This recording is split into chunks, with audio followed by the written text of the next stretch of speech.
बिस्मिल्लाहिर्रहमानिर्रहीम, अस्सलाम वालेकुम। आज के लेक्चर में हम देखेंगे कि basically basics of special filtering क्या है।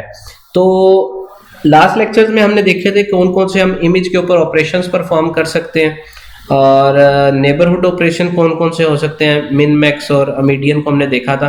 आज के लेक्चर में हम देखने जा रहे हैं स्पेशल फिल्टरिंग क्या होती है हमारे पास। जिसके अंदर सबसे पहले आ जाती है mask operation near the image border, कि हम मास्किंग अप्लाई करें अपना बॉर्डर के ऊपर। उसका फायदा क्या होगा, क्योंकि प्रॉब्लम क्या आती है हमारे पास, problem rises when the part of mask is located outside the image plane to handle the problem.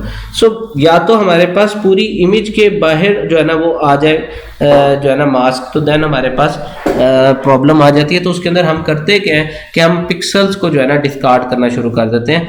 Let's suppose हमारे पास थी 12 मल्टीप्लाई 512 इनपुट। रिड्यूस करने के लिए हम क्या करेंगे, 510 के ऊपर उसको जो है आउटपुट को लेके आते हैं और मास्क साइज क्या है हमारे पास 3x3 का। तो उसके अंदर हमें करना क्या पड़ेगा, पैडिंग वगैरह को या जो है एक्सपेंड करना पड़ेगा, जिसकी वजह से मेरे पास जो है वो पिक्चर का रेजोल्यूशन के ऊपर फर्क आएगा। अब zero padding is not good, create artificial lines और एजेस ऑन द बॉर्डर। उससे होगा क्या, आर्टिफिशियल लाइंस जब आती हैं तो वो आपकी पिक्चर के अंदर एक एक्चुअल लुक नहीं दे रही होती, वो कुछ बैड इमेज ही क्रिएट कर रही होती है। So we normally use the grey level of border pixel to fill up the expanded region. For larger mask, a border region equal to half of the mask size is mirrored on the expanded region। तो हम उसमें से करते क्या, mirroring कर देते हैं अपने हाफ ऑफ द मास्क की। तो स्पेशल फिल्टरिंग के अंदर टाइप्स कौन कौन सी आ जाती हैं, एक तो लीनियर फिल्टर है और दूसरा नॉन लीनियर फिल्टर है। लीनियर फिल्टर के अंदर हमारे पास एवरेज फिल्टरिंग आ जाती है, वेटेड एवरेजिंग आ जाती है, हाई बूस्ट फिल्टर आ जाते हैं, डेरिवेटिव फिल्टर्स आ जाते हैं। जबकि नॉन लीनियर फिल्टर्स के अंदर ऑर्डर स्टैटिक फिल्टर्स आ जाते हैं और मीडियन फिल्टर्स आ जाते हैं। तो ये हमारे पास बेसिकली स्पेशल फिल्टरिंग की हमारे पास टाइप्स हैं। स्पेशल फिल्टरिंग बेसिकली यूज किस लिए होता है हमारे पास, फॉर स्मूथिंग। उसमें हम क्या चीज़ ओवरकम करते हैं, for overcoming the noise reduction और for blurring. Blurring is usually used in pre-processing steps. For example, to remove small details from an image prior to object extraction.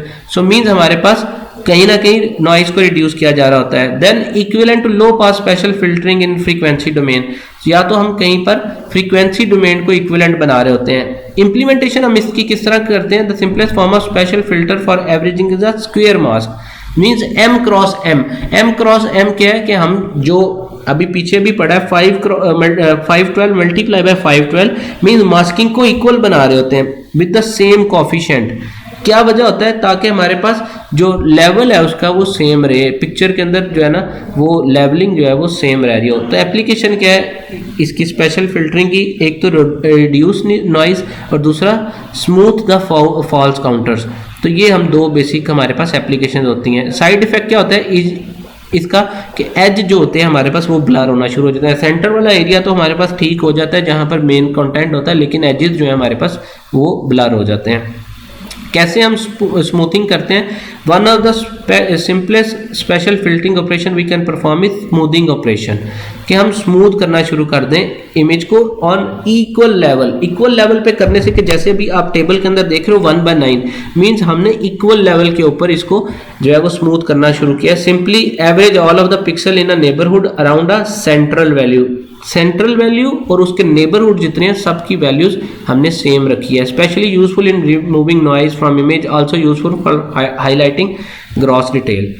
एक होता है वेटेड स्मूथ फिल्टरिंग। वेटेड क्या है कि हम हर एक जो है हमारे पास नेबर है उसको अपने मुताबिक वेट दे दें, जैसे 1/16 है, 2/16, 4/16, हर एक को हमने अपने मुताबिक जो है वेट दे दिया और उसके ऊपर हमने काम कराया। That is called weighted smooth filtering. तो इसमें क्या होता है, pixel closer to the central pixel are more important. Central pixel क्या है 4/16 वाला, वो बहुत हमारा जो है वो इंपॉर्टेंट हो जाता है, क्योंकि सारा जो कुछ हमारे पास काम होता है वो इसी के ऊपर रिलाई करना शुरू हो जाता है। साथ जो नेबर वाले होते हैं वो उसके सपोर्टिंग बन जाते हैं, often refer to as weighted averaging. तो ये सेंटर वाला होता है वो सबको एवरेज के ऊपर लेकर आ रहा होता है, क्योंकि 4, 1, 2 और 1 ये मिलके 4 ही तो बना रहा है हमारे पास। तो ये करता क्या है कि हमारे पास सेंटर पॉइंट जो होता है वो हमारे पास कहीं ना कहीं उसके मिडल के अंदर होता है। 2 + 4 + 2 = 8, लेकिन जो सेंटर वाली वैल्यू है वो हमारे पास क्या होगी, ऐसी होगी जो एवरेज बना रही होगी, एवरेज वेट बना रही होगी। देन ऑर्डर स्टैटिस्टिक फिल्टरिंग होती है। ऑर्डर स्टैटिस्टिक फिल्टरिंग क्या होती है, जिसके अंदर नॉन लीनियर स्पेशल फिल्टर आ जाते हैं। Then output is based on order of grey level, कि जो हमने सब इमेज बनाई है या उसी इनपुट से हमने एक जो एक्चुअल आउटपुट आई थी उससे आगे से सब इमेज बना ली है, वो किस बेस के ऊपर बेस करी होगी, ऑर्डर ऑफ ग्रे लेवल के ऊपर। एग्जांपल क्या है, median filtering, max and min filtering. Median filtering क्या होती है हमारे पास, assign the mid value to all grey level in the mask, जैसे हमने ये की थी इसके अंदर कि सेंटर के अंदर हमने मीडियन वैल्यू जो है ना वेटेड बनाने के लिए दे दी थी।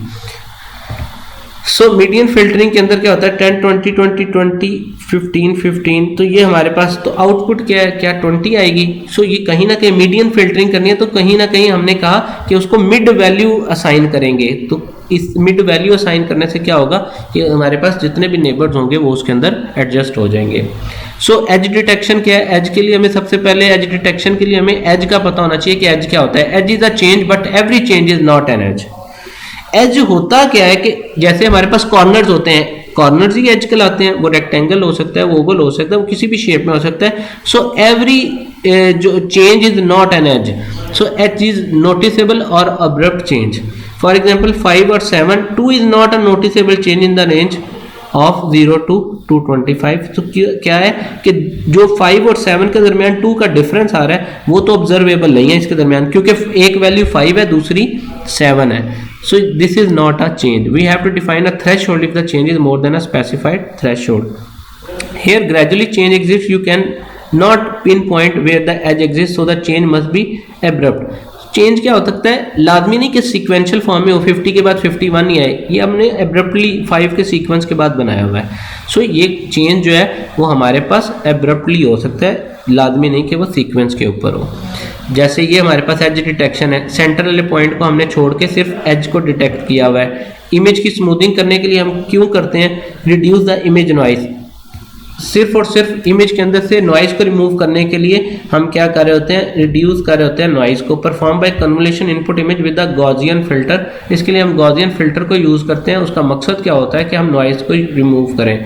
देन हमारे पास थ्रेश होल्डिंग आ जाती है, reduce the number of false edges by applying threshold. So हम फॉल्स एजेस जो है ना उसको रिड्यूस करते हैं ताकि इमेज के अंदर से थ्रेश होल्ड कम हो सके। देन हाइस्टेरेसिस थ्रेश होल्डिंग होती है, इसके अंदर भी मकसद क्या होता है, one of this process is complete, we have a binary image where each pixel is mark as either an edge pixel और नॉन एज पिक्सल। सो ये क्या होता है, या तो हमारे पास वो एज का पिक्सल होगा या नॉन एज पिक्सल होगा। तो हाइस्टेरेसिस थ्रेश होल्डिंग के अंदर क्या मकसद होता है, या तो उसका लेवल हाई होगा या लो होगा, यही बेसिकली उसका मकसद था। और इसके अंदर हम फाइनली क्या करते हैं, determines final edge pixel using a high and low threshold. दो इसके लेवल्स होते हैं, हाई या low threshold. Image is scanned for pixel with the gradient intensity higher than high threshold. Pixel above high threshold are added to the edge output. All of the neighbour of newly added pixel are recursively scanned and added if they fall below the low threshold. So ये तमाम lecture के अंदर हमने basically पढ़ा क्या कि किस तरह से हम इमेज की क्वालिटी को इम्प्रूव कर सकते हैं। उसके अंदर पिक्सल्स को हम बेसिकली टारगेट करते हैं और अपनी इमेज की क्वालिटी को इम्प्रूव कर लेते हैं। और उसके अंदर अगर इमेज के अंदर एग्जिस्टिंग इमेज के अंदर नॉइज हो तो नॉइज को इम्प्रूव करने के लिए हम क्या क्या फैक्टर्स को अप्लाई करते हैं, जैसे हमने स्मूथिंग को अप्लाई किया था और देन थ्रेश होल्डिंग और हाइस्टेरेसिस थ्रेश होल्डिंग को अप्लाई करके हमने क्या काम करने की कोशिश की थी कि इमेज के अंदर हम नॉइज को रिड्यूस कर सकें। सो this is all from today's lecture. If you have any query, feel free to contact me in the comment box. Assalamu alaikum warahmatullahi wabarakatuh.